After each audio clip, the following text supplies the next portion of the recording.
Welcome to the bold analysis, ladies and gentlemen.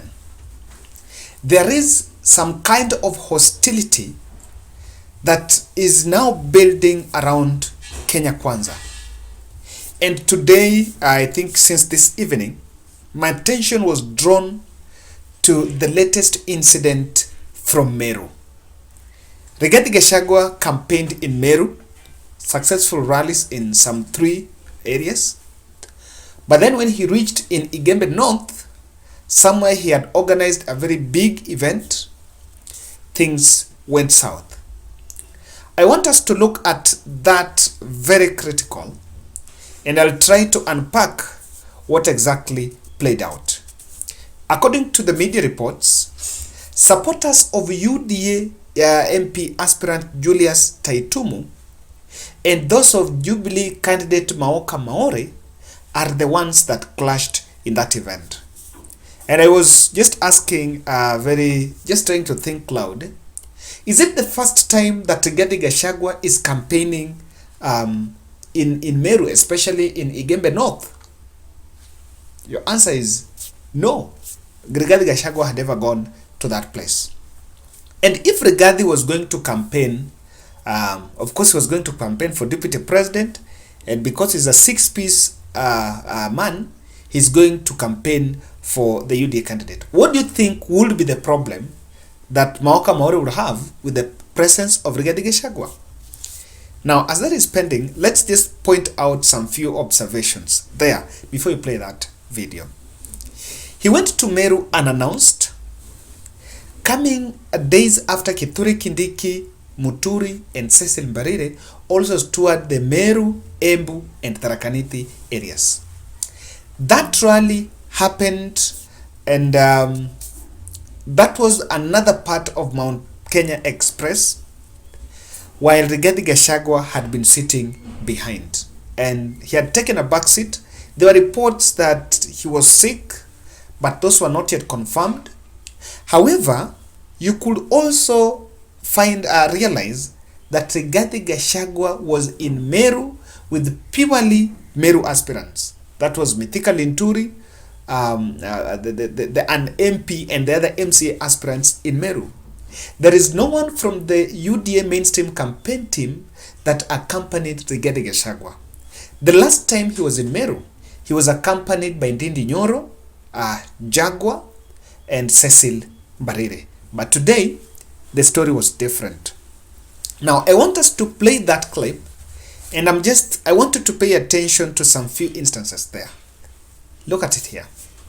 There is this part here where you can see there is a clash between UDA and the supporters that are putting in yellow and the others that are putting on red. I want you to watch that part.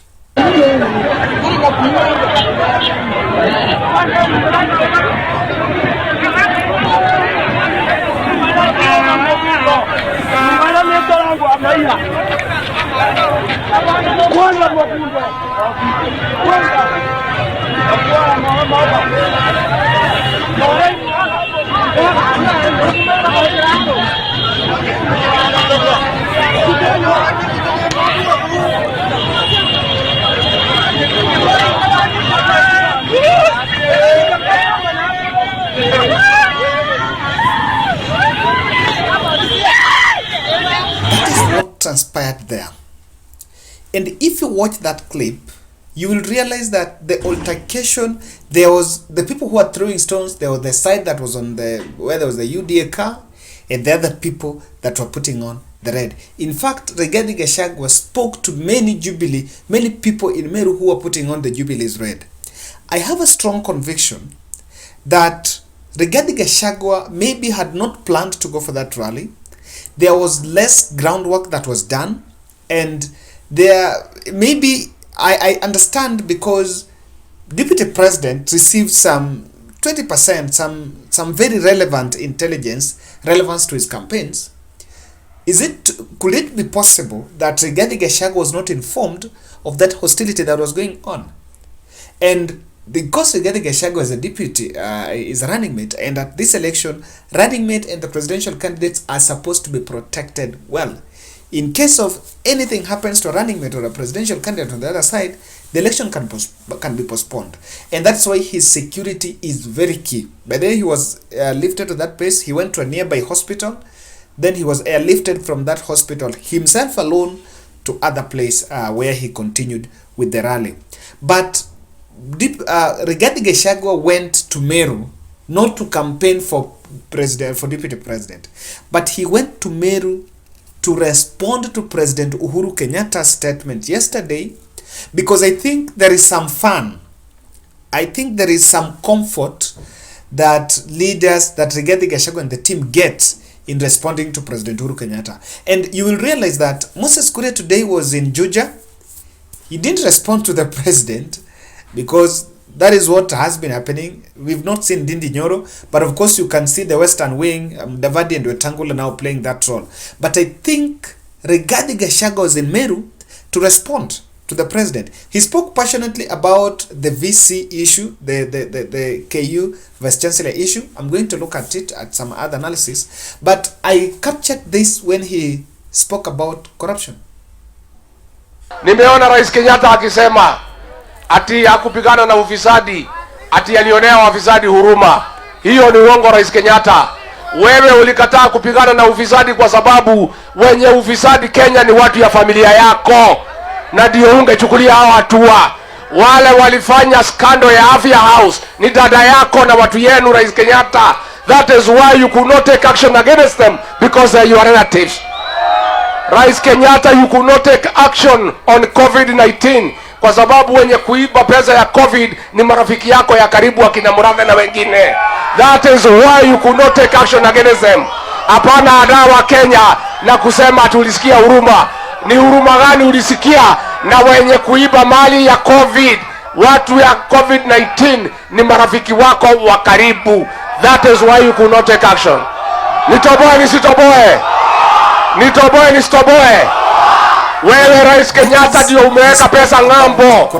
Pandora box ulisema utakuja utuambie kwa nini umeficha pesa ng'ambo. Pesa Mwai Kibaki aliwacha nchi hii, ulichukua ukaficha huko ng'ambo na familia yako. Na saa hii unatuambia hatuwezi pigana na ufisadi, hatuliona huruma. Why you cannot fight corruption is because your family, your friends are the people behind mega corruption in the Republic of Kenya. I went through Facebook page of Oscar Sudi, the Twitter page of the Grand Mullah, and you can see, and Dennis Itumbi, you can see that the vocal, or rather the online battalion for Kenya Kwanza are not commenting about what happened to Rigathi Gachagua in Meru. Why do you think they're silent? That's the question. Why do you think they're not talking about it? Because there is this narrative I checked in Twitter where people are saying that it was a friendly fire within the Kenya Kwanza. It is not a friendly fire because perhaps the clash has been treated to be a clash between UDA and Jubilee, but the person that his image was dented is Rigathi Gachagua.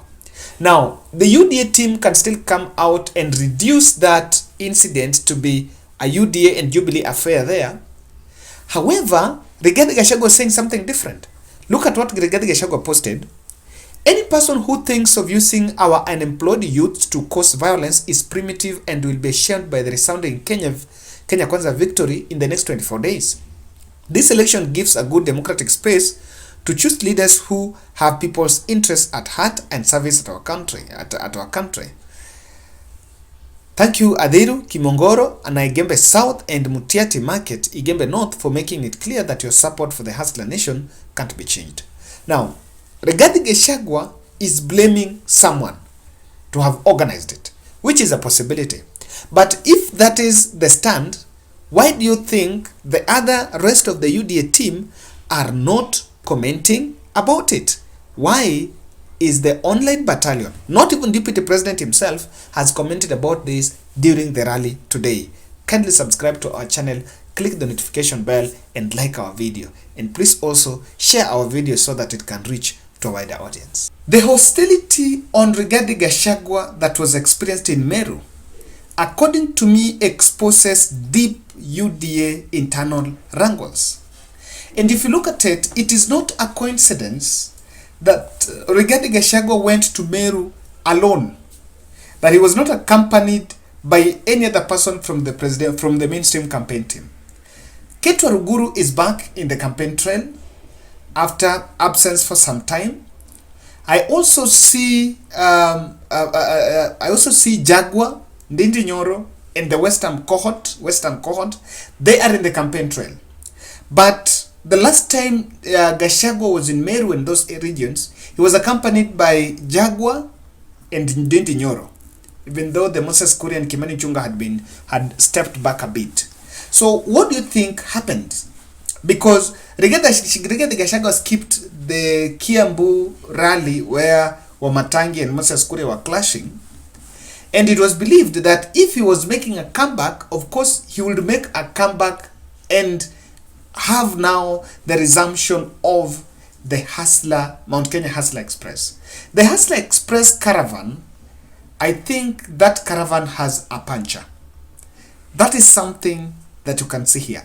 And what would have brought these wrangles, and why I'm pointing out to this is, number one, there is a likelihood that Meru rally was not planned by the national campaign team.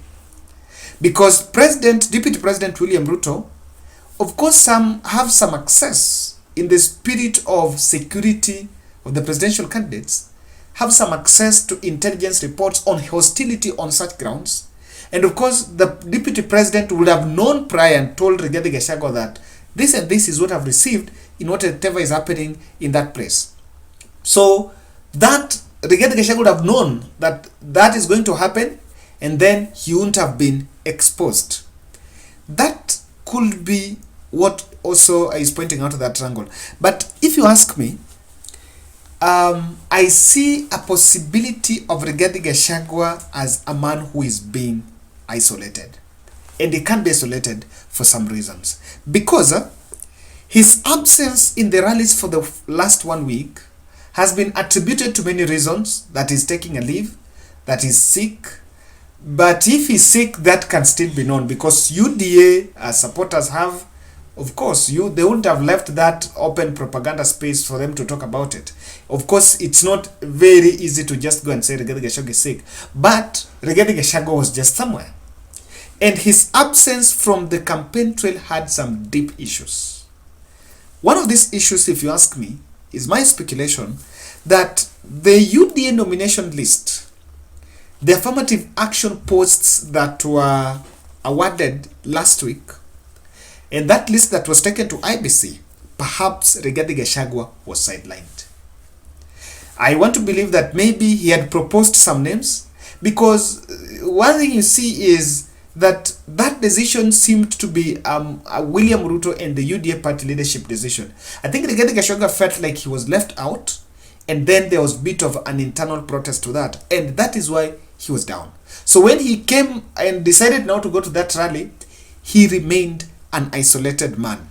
Now, the UDA team are very silent about this, again, because it had an element of rejection. The defense team have come out to say that it was a wrangle between UDA and Jubilee. And so does it mean Jubilee is a coalition member of Kenya Kwanza? Oh no. Jubilee is an opponent of UDA in Meru. So because Rigathi Gachagua went out and explained that it was organized by someone, that's what he pointed out to, I think you would have seen Deputy President William Ruto finding a way to make a political capital of it and saying now that the government is targeting them. Of course, maybe they will do that after some time. But comparing to Jacaranda event, Jacaranda, the Kondele, and the ones that they have always mentioned, why is it that this one, there is sort of some silence? Because they don't want to magnify it, because it will actually show sort of rejection in Meru. And that is something that I want to point out too. Rigathi Gachagua has to be covered from the media space, and that is why they want to keep quiet with this. They decided to keep quiet because Rigathi Gachagua is a victim of speech flows. That is this slogan of give Rigathi Gachagua the microphone. That was being done because he had some speech flows. So they don't want to expose him. They don't want to expose that event so that people will then start scrutinizing and asking questions, what exactly is happening. Ladies and gentlemen, that is my bold look on the Meru incident, because many people had reached out and asked me what exactly is playing out. I want to read in the comment section what will be your opinion why Deputy President, the propaganda team, the online battalion, the lawyers, members of parliament, and campaign mouthpiece are so silent about Rigathi Gachagua's fate in Meru.